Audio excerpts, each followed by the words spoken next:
Anaitwa Prince Mpumelelo Dube, ni mchezaji ambaye ametokea katika kikosi cha Azam FC na kuweza kujiunga na wananchi Young Africans, huku maoni yake na mtazamo wake yamekuwa ni makubwa zaidi kutokea kwa wananchi Young Africans mara baada ya kuweza kutunikiwa hiki ambacho ameweza kupewa. Dube amekuwa ni mshambuliaji hatari zaidi kwenye kikosi cha Yanga, akishindanisha na wapinzani kutokea Simba Sport Club kama Elie Mpanzu na wengineo kibao. Sasa Dube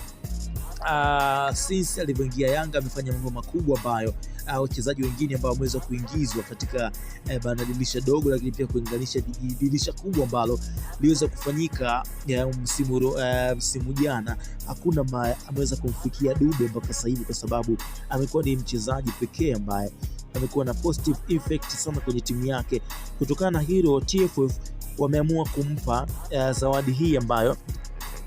amepewa kama zawadi na Prince Dube, ambapo Dube alionyesha kiwango kizuri chenye mwendelezo akiwashinda mchezaji wa Yanga Stefan Azizi Ki Selemani Bwenzi wa Kenigodi alioingia nao katika fainali. Sasa mshambuliaji wa timu ya Young Africans Dar es Salaam Prince Dube amechaguliwa kuwa mchezaji bora wa mwezi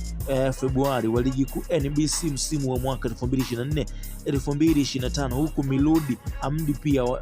kocha wa Yanga akichaguliwa kama kocha bora wa ligi hiyo kwa mwezi. Sasa mchezaji Dube ametoa mchango mkubwa kwa timu yake katika michezo 7 ambayo Yanga ilicheza mwezi huo, kufungana 5 na kuhusika na mengine 5 kwa dakika 562 ambazo amecheza kwa kwa upande wa